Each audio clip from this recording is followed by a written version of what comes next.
The probable truth of that statement. However, I've looked in my room and the little room and I can't find it. Oh. Very cute. Go away, it's too early.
What happened was, as Mycroft puts it, and he's rather ambiguously here.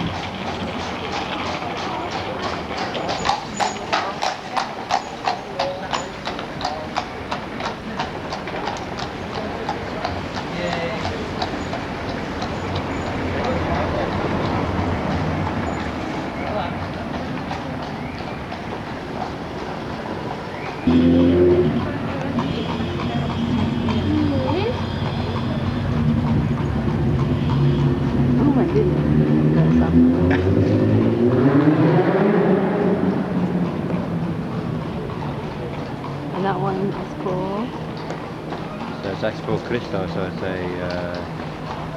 church exhibition of some sort.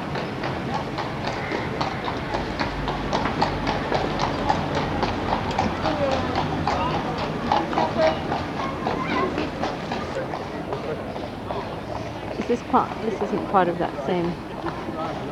No. Yeah, I remember going through there to change money into that courtyard, and there are toilets to the right hand side. It's good to know.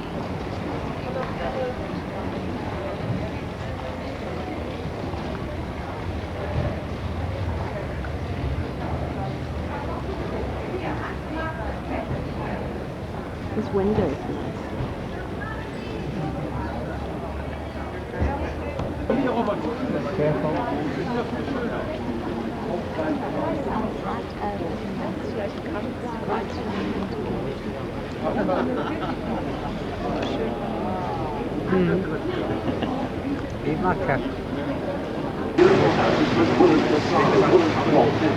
Burgundy style, a style from the 15th century.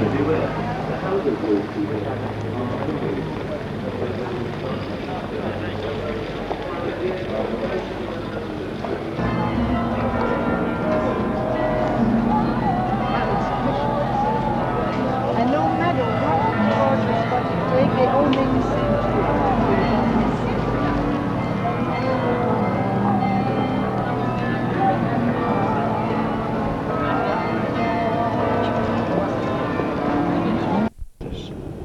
This one right across. Yes. It's got all the scaffolding. Palace. Right. Take a movie of it and find out what it's called afterwards.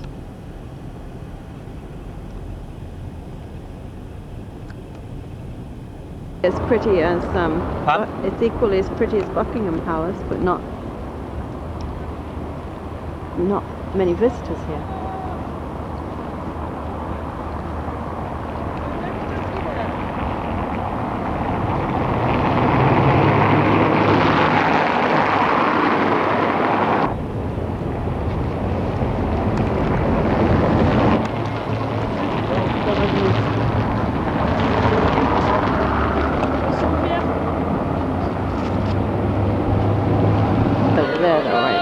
That isn't any particular building though. No, they're just doors.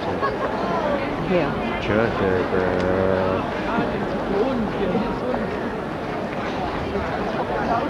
Oh, the name of the church is? The church. Yes, I think it's the church.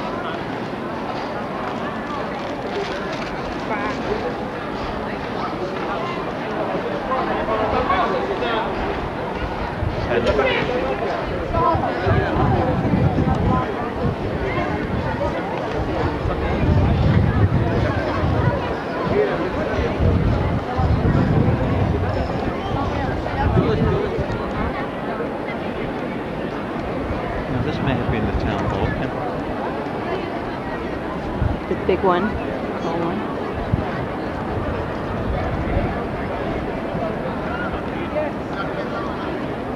Very impressive.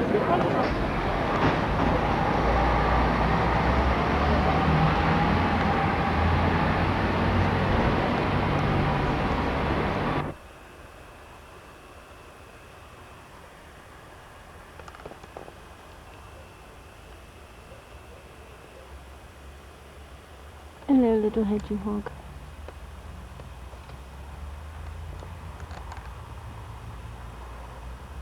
Oh, isn't he cute? Probably petrified.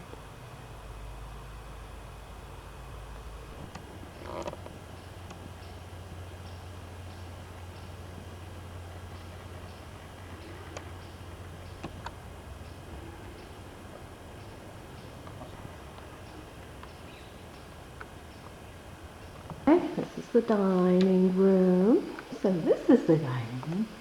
These are my beautiful pots. Antiques from England. Okay.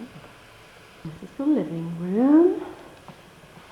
And that's the television. And that's the man of the house. The breadwinner. A man of that. Cleaner. That's the floor. I take a lot of floor. Front door. This is the kitchen. This is the breakfast dishes. And that's the stove. Refrigerator. Pantry. One bedroom. Another bedroom. This is the bathroom. Which is out of focus. That's not light enough. Maybe. This is the bath and the shower and the toilet. And the mirror where you can see your bum. And this is the big bedroom. For the big people. That's the door.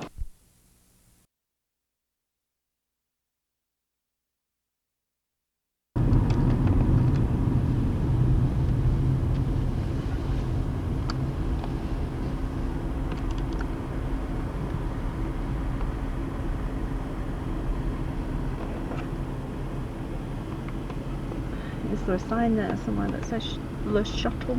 Not yet.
Fancy through all that veiling.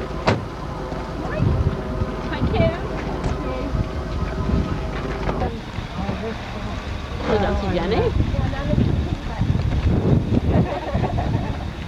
The sun's shining for us, isn't it? Yeah, is it nice? Lovely. Yeah, lovely for It's you. a nice day. I don't know who these people are, but I don't know anybody except you lot. Kind of Larry, you saw it around. Oh yeah, very nice. I know. Oh, I know you. I've met you.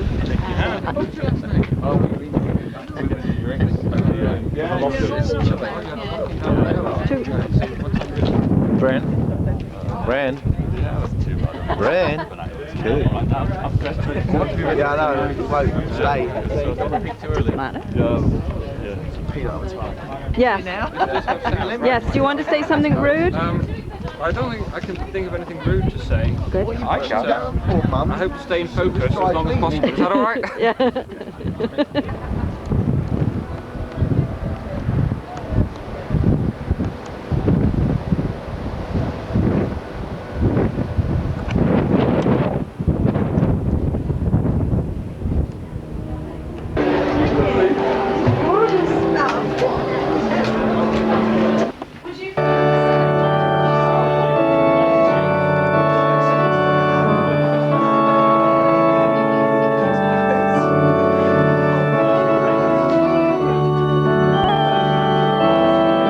Travel from Northern Ireland, Belgium, Sweden, USA, Kenya, and France. So I don't think we've done too badly.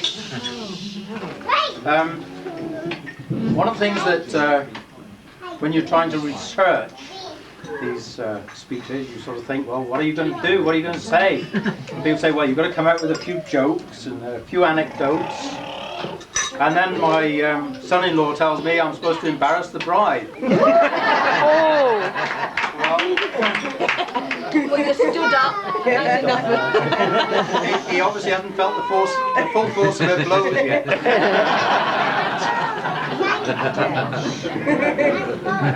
So I thought, Coming, Owen. anytime. That Monday morning. And I'm told that when I tell a joke, no one can understand what I say. And so I can only remember 4, and most of you heard them already. So they're out. I've got them on video. And you still don't know what they were. But I was thinking back over Rebecca's life and thinking, well, how many really momentous moments are there? How many things are that you can think, well, this will make a good story? And I think back and I think, well, she must have been a fairly contented child. There was nothing very extravagant I can remember. I do remember that when she was born, the first thing she did was start looking for food. So I would say to Ian, never turn your back on a plate when you've got a nice little It was a bit below the belt, wasn't it? And she's always very contented with her dog and her cats, and playing around the farm. And that's incidentally something we haven't told you yet. We've already packed Patchy and 20 cats. And the dog. And I can't remember the cause of it, but I do remember us falling out one time, and she decided she was going to run away from home. To the cottage. And she ran down to the college, yeah, she did. And I had to go and fetch her. Well, she's running away from home again, and she is going down the college, but I'm not going to go and fetch her.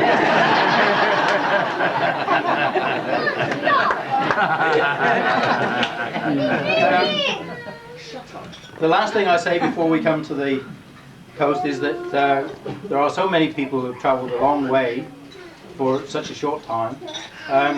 They're very welcome to call in at the farm tomorrow.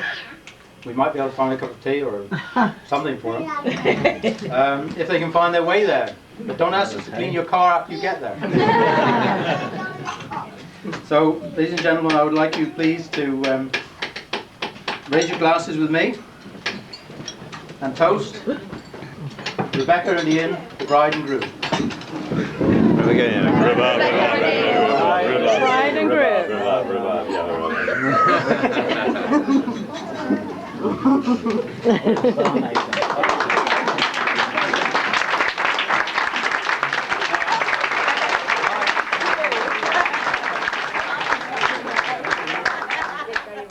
didn't have your jacket on. Oh, sure. Right, well, ladies and gentlemen, I'd now like to introduce the happiest man here.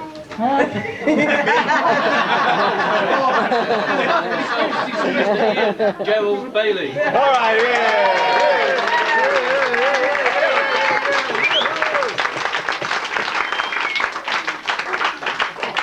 I can only assume somebody's coming behind me. Something like that. Well, You got your notes upside down. I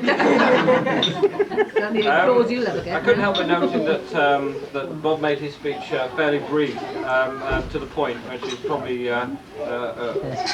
very good for all of you. I'm afraid I'm not going to do the same thing. I've got quite a lot of ground to cover today. It would seem getting married is quite a big business, but I'm afraid I'm not as well prepared as I might be for making a speech, and I've got a special reason for not being prepared for making speeches at weddings, because last time I actually made a speech was at Best Man for my good friend Neil, who's somewhere in the middle table and now wave. And I had this well-rehearsed speech which I'd written out, and I'd talked through myself in the bathroom, I'd talked it through in my sleep and in my waking hours, and I thought it was funny, and I thought it was interesting, and I thought it had the human touch. And then I was sat there rereading my notes for the last time, and the groom was making his speech. And not only was he extremely funny, which is an unpardonable sin for a groom, he was telling all my jokes. Consequently, I had to make 90% of the speech up myself, so I've stuck to the same formula. So I'll try and do the same again. What I'd like to do, again, just to start off with, is to reiterate Bob's welcome to everybody who've made the effort to be here today. I can't say how touched and moved Rebecca and I are to see all our family and friends here today, and quite what it means to us to have you all here. We really are very moved, and thank you very much. I've got some more thank yous to do. I've got a fairly long list of thank yous actually. I'll sort of like run through them, not taking too long. The first is to Clifford Crago at the back there for two duties. One for the lovely the lovely grace that you said before the meal, and secondly for making the church big enough to fit everybody into. The second one is to Rose Westwood, the minister, for agreeing to marry us to each other, not to her. To a different Rebecca to this one, for all the flowers of the church, which I thought were extremely nice. Tim Johns, who made the cake, which I see most of you seem to have enjoyed. And to Lostwithiel as well, the golf club, for the meal that they've just served us and all their hospitality. I think it's been a really nice meal today, and I think that I really appreciate it anyway. I've got some people, some officials to actually thank as well, as part of it. My brother, who's on his knees at the moment, Martin, and Paul, for being the ushers and sorting everybody out in the church. That was extremely helpful, apart from anything else, and thanks very much for that. For Margaret, Rebecca's mother, for a lot of tireless effort and running around and hurrying herself in order to make sure that everything was ready today. We helped her a little bit, but she did a lot of work. So I'd like to say a special thank you for all your efforts. And I've got a little presentation which Stuart will just, those flowers in the corner. You had photographs taken with these areas.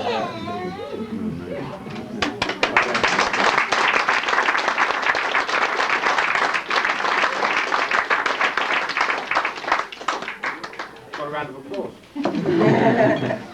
You're doing good. I'd also like to thank you for all the gifts which we haven't had a chance to open yet because we've been too busy eating and drinking and all that sort of thing.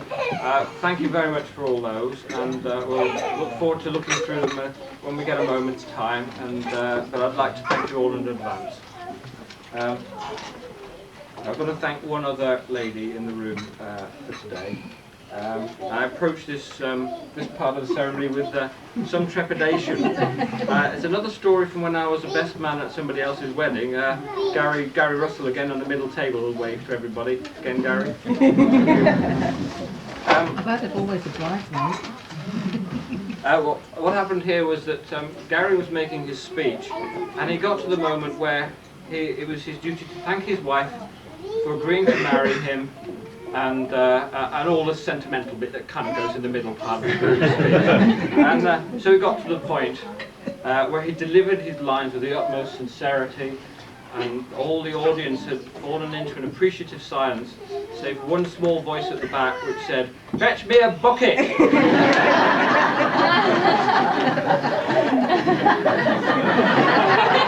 That gentleman is also here. It's like this is your life. That gentleman is also here today. That's Mr. Richard Lord at the back. But he's only got himself to blame this time, because it was actually Richard who got Rebecca and I together, because Rebecca was a helper for Richard when he came up to Manchester, and we met, and I got lots of ribbing from all my friends, and I've never really looked back since. So you better fetch your bucket now, Richard. Because I'd really like to say thank you to Rebecca. I'm not sure quite for agreeing to be my wife, but for persuading me.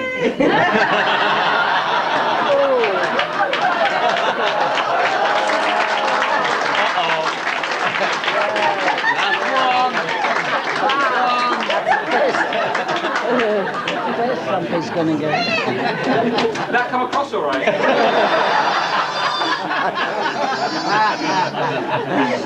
I can't find the words. I'm not drunk, but I just want to say thank you, Rebecca. I hope we'll be together for many years. It's no too late. You've lost it.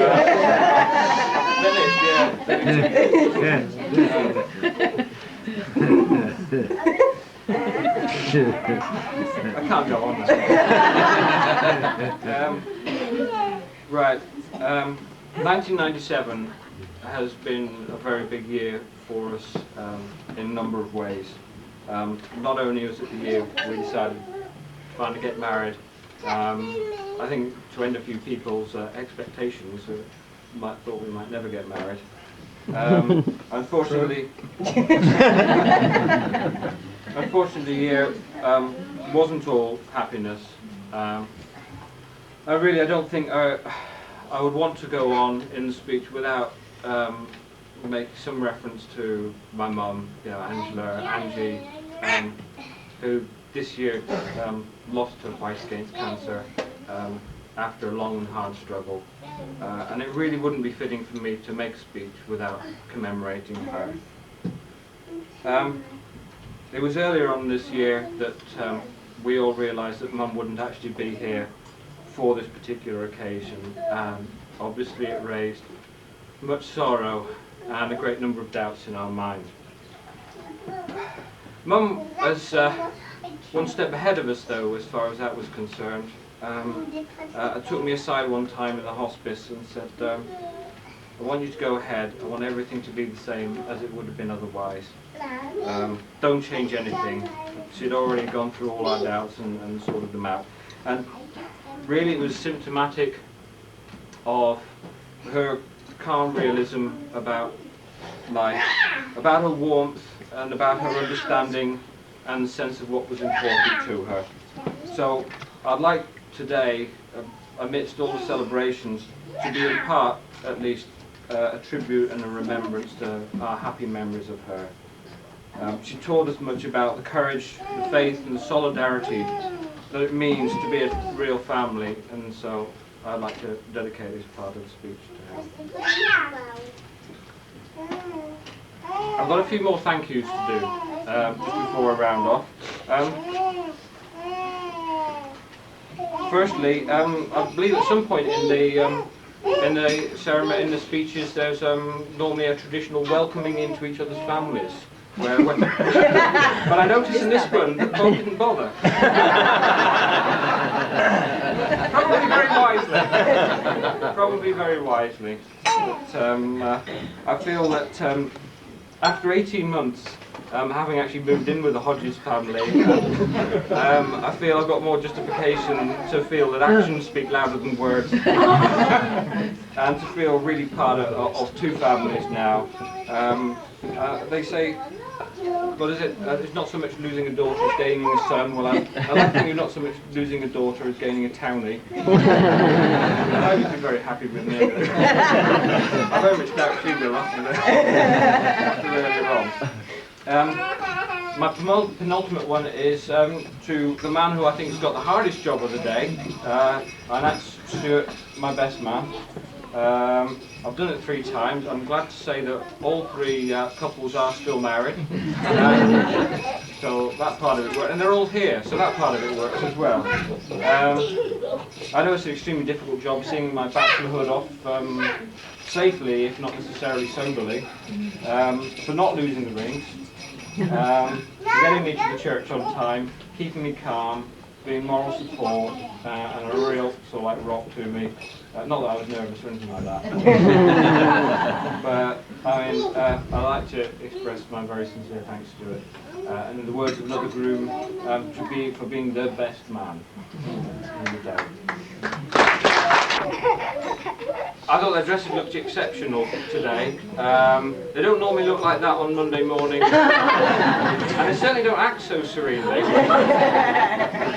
But no, I thought they were looking really lovely today, and they've done a really good job. And so I'd like to finish off my speech by proposing a toast to Tracy and Sylvia as the bridesmaids. So if you'll please be upstanding for humorous forfeits. But unfortunately, one of our party couldn't be there that weekend. So unbeknown to him, his forfeit is to now be the guest speaker, so Lee, you're on. Financial worries. So the day arrived, Ian came, we had some tea, and then we went to the pub. And things got stranger, because Ian bought the first round. Well, after a few more drinks, Ian said to me, "Stuart, there's something I'd like to ask you." I thought, heck, he wants to borrow some money. And Ian said, "Stuart, I'd like you to be my best man." Well, after picking myself up off the floor, I thought to myself, flip, what an honour. And it is an honour, Ian. Even now, in front of all these people. Dressed as Mr. Plum.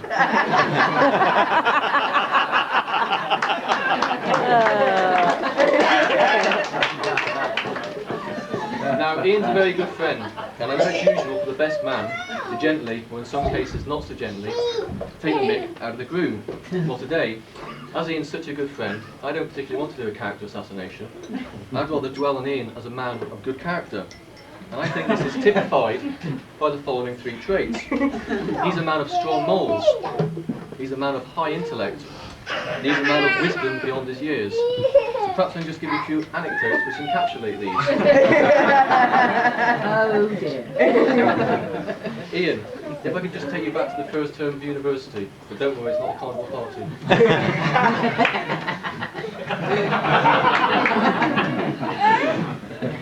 One day Ian announced he was going to become a vegetarian on moral grounds. Now his new flatmates were slightly dubious of this. We thought it might be due to the fact it was trendy, or the fact it might go down well with the girls. So every evening we were testing. So while Ian was having his bean feast or his nut roast, we waved pieces of bacon at him, or offered him pieces of succulent chicken, or even prime steak on occasion. But Ian remained steadfast and true. He remained a vegetarian for how long? A week? A week.